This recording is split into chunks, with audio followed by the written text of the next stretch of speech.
నియంత పరిపాలనగా కొనసాగుతూ ఉంది.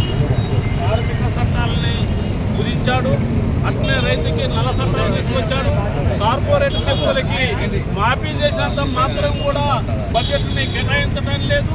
ఈ బడ్జెట్ని కేటాయించకుండా అనేక రకాల ఇబ్బందులు పెడతా ఉండు, కార్మికులన్నీ ఇబ్బంది పెడతా ఉండు, అట్లనే రైతులను ఇబ్బంది పెడతా ఉండు.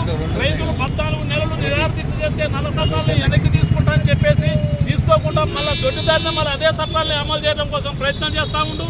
ఈ కార్మిక చట్టాలని కుదించి 4 లేబర్ కోలుగా తీసుకొచ్చి పెట్టుబడిదారీ కాంట్రాక్టు భూస్వాముల పెత్తందారులకి దారదత్వం చేయడానికి కార్మికుల శ్రమని దోసిపెట్టడానికి కూనుకుంటా ఉండు. ఈ కమ్యూనిస్టు పార్టీలు ఒక్క పిలుపునిస్తేనే ఈ ప్రభుత్వాలు కూలిపోతూ ఉన్నాయి, ఈ నియంత్రణలు కూలిపోతూ ఉంది.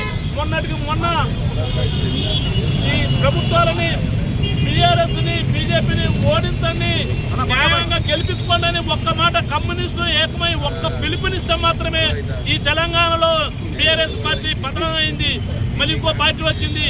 ఈ అట్లనే ఈ కాంగ్రెస్ గవర్నమెంట్ కూడా 6 పథకాలని పెడతామని చెప్పిండు, 6 గ్యారెంటీలను అమలు చేస్తాడు. ఒక్క గ్యారెంటీ కూడా అమలు చేయడం లేదు. పనికిరాని గ్యారెంటీలను తీసుకొచ్చి పనికొచ్చే వాటిని తీసుకురావడం లేదు. బాగా ఇబ్బంది పెడతా ఉండు, రైతుల్ని కానీ కూలీల్ని కానీ కార్మికులను కానీ బాగా ఇబ్బంది పెడతా ఉండు. అందుకనే ఈ ప్రభుత్వాలు కమ్యూనిస్టు తలుచుకుంటే, ఎర్రజెండా పార్టీలు తలుచుకుంటే ఎంతవరకైనా తెగిస్తాయని చెప్పేసి గుర్తుపెట్టుకోవాల్సిందిగా ఈ సందర్భంగా మేము కార్మిక సంఘం నుంచి హెచ్చరిస్తా ఉన్నాం.